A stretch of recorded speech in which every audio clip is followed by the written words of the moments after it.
어마무시한 이벤트와 어마무시한 수급이 동반되지 않는 이상은 이게 방향을 바꾸기가 쉽겠습니까? 어렵죠.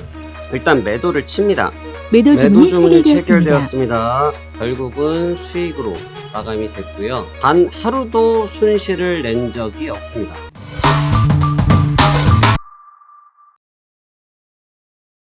자, 현재 시간 6월 29일 시간 17시 4분여 됐습니다. 오늘 오전부터 좀 기다렸다가 단발적으로 매매를 끝내신 분들이 있으시고요. 다시 중립에서 기다리고 있었는데 다시 한번 기회가 도래하는 것 같습니다.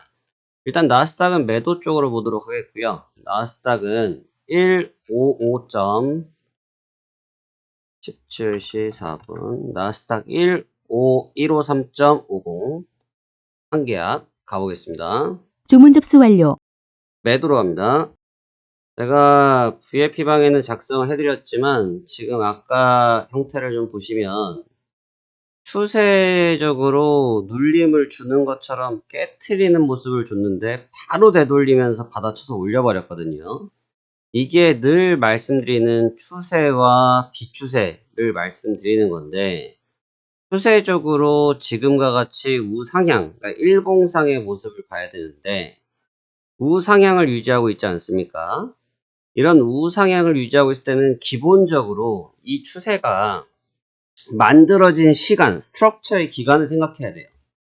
추세가 만들어진 게 하루가 아니고 무려 3개월 이상 형성되어져 있는 강한 스트럭처, 구조를 갖고 있는 상승이란 말이죠. 이런 강한 스트럭처를 갖고 있을 때 이것이 어마무시한 이벤트와 어마무시한 수급이 동반되지 않는 이상은 이게 방향을 바꾸기가 쉽겠습니까? 어렵죠. 엄청 어려운 겁니다. 그 방향을 바꾼다는 게. 방향을 바꾸기가 어렵기 때문에 그럼 어떻게 되겠어요? 이 구간에서 단기적인 눌림 형태가 있다고 해도 반등하려고 하는 성질이 강하다는 거죠. 그래서 어제 매매에서도 저희가 등장했었지만 뭐가 등장했습니까? 어제 매매에서도 익절을 하자마자 시장이 정신없이 튀어 올라가 버리지 않았습니까? 익절을 하자마자 정신없이 튀어나갔어요. 근데 이게 왜 반복되느냐? 기본적인 스트럭처가 굉장히 강력하다는 거야. 이 강력한 스트럭처는 쉽게 깨지지 않는다. 그러면 여기서 매도를 왜 치냐? 두 가지인 거죠. 첫 번째로는 매수 우위장은 또 아니에요. 스트럭처가 매수 쪽이 강한 거지 매수 우위장은 또 아니란 말이에요. 그렇기 때문에 지금은 짧게 매수를 따라갈 게 아니라고 하면 짧게 올라올 때 또 두들겨주는 매도해주는 형태를 가면서 흔히 말해서 뼈를 발라먹는다 이런 식의 은어를 쓰는데 그와 같이 잠깐의 시세를 써먹는 거죠. 그래서 제가 아침 시황 브리핑에서도 밝혀드린 것처럼 지금 구간대는 공격적으로 플레이를 하기보단 숏플레이 짧게 해서 이 흐름을 가져가자 이러한 말씀을 드리지 않았습니까? 바로 지금 그 부분을 응용한 것이고요. 지금 5시가 되면서 아주 강력한 속도로 주가를 끌어올리고 있는데 일단 매도를 칩니다.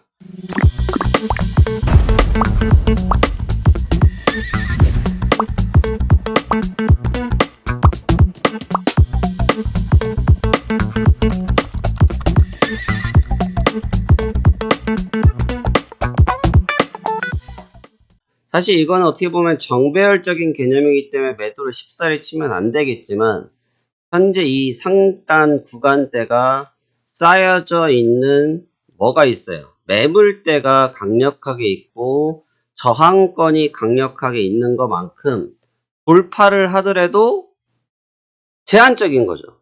돌파를 하더라도 그게 야 가자 하는 느낌이 아니라 튀어 올라왔다가 청산되고 튀어 올라왔다가 청산되고 하면서 고점을 조금씩 떨어뜨리는 느낌이라는 거예요.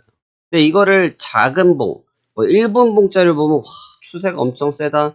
3분 봉짜리를 보면 완전 우상향 돌아섰다. 5분 봉으로 보면 조정받던 구간이 끝나고 돌려 세웠네 라고 볼 수 있지만 시세를 전체적으로 보는 일봉으로 봤을 때는 강추세 속에서 이미 6월 중순을 기점으로 해서 단기 고점 형상이 나타나고 매물 체킹이 드러나기 시작했다는 거죠. 근데 제가 매도를 잡아도 매도를 길게 안 가져가죠. 매도 프레스를 길게 안 한단 말이에요. 아주 짧게 가져간다는 거죠. 매도 프레스를 짧게 가져가는 이유가 뭐예요? 기본 추세를 존중하기 때문입니다. 존중해야 돼요, 매매는. 시장의 힘을 존중하지 않으면 내가 역으로 당할 수 있다. 이 점을 항상 기억하셔야 될 것 같고요. 지금 바로 코앞에서 잠깐 체결이 안 됐는데 잠시 기다려 보도록 하겠습니다. 매도 주문이 체결되었습니다. 자, 현재 시간은 9시 50분이고요. 저녁입니다.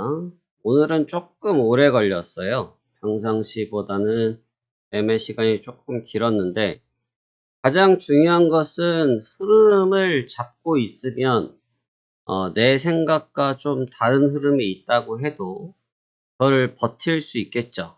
그래서 버텨내면서 결과적으로는 승리로 이끌 수 있는 거고 이런 패턴을 가져가면서 수익을 쌓는 겁니다. 그러니까 지금 보시면 저희가 쉽게 매매를 가져가는 날도 있고 그 다음에 오늘처럼 조금 매매가 길었죠. 오늘 매매 좀 길었어요.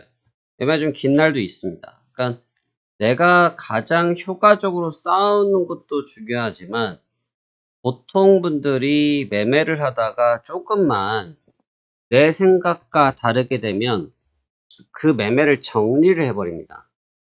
그러니까 어떤 일이 생기냐면 내 매매를 정리했다는 것은 무엇을 의미하겠어요?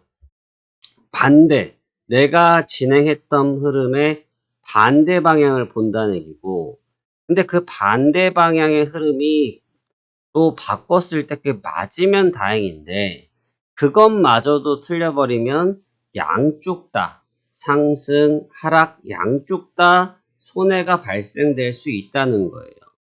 그러니까 투자에서 가장 중요한 것은 무엇이냐면 신념이 아니에요.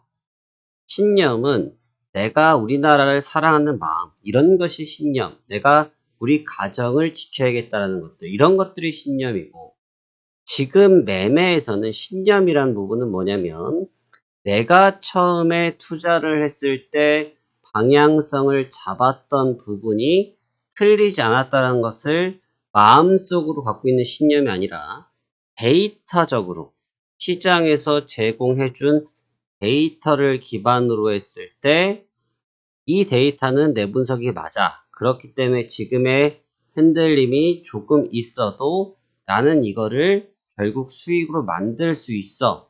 라는 확신이라는 거죠. 그래서 시간이 좀 걸릴 뿐이지 이런 확실한 신념과 전략과 전술을 가지고 있다고 하면 여러분들의 수익을 축적하는 데 있어서 크게 어렵지 않다는 겁니다.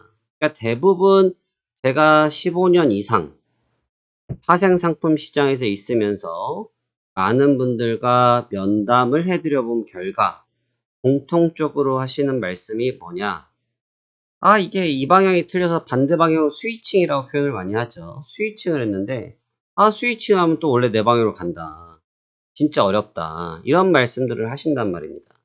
근데 그거는 내가 확실한 신념과 분석된 자료가 없이 그냥 임의적으로 매매를 했으니까 그런 일이 생기는 거겠죠.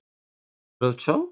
그러니까 지금처럼 확보한 데이터를 기반으로 해서 매매를 진행한다고 하면 매수 주문이 체결되었습니다. 매수 주문이 체결되었습니다. 이와 같이 수익을 매일매일 쌓아갈 수 있다는 것입니다. 오늘도 결국은 수익으로 마감이 됐고요. 단 하루도 손실을 낸 적이 없습니다. 단 하루도 손실을 낸 적이 없다. 그러니까 단 하루도 손실 내지 않았다는 것은 확실한 신념을 가지고 일을 한다는 거겠죠? 근데 여러분들께 바로 이러한 신념을 제가 알려드릴 테니까 앞으로 더욱더 좋은 시간이 되길 바라며 제가 올려드리고 있는 교육방송들 참고해 주시면 감사하겠습니다. 오늘도 수고 많으셨습니다. 수익 축하드립니다. 감사합니다.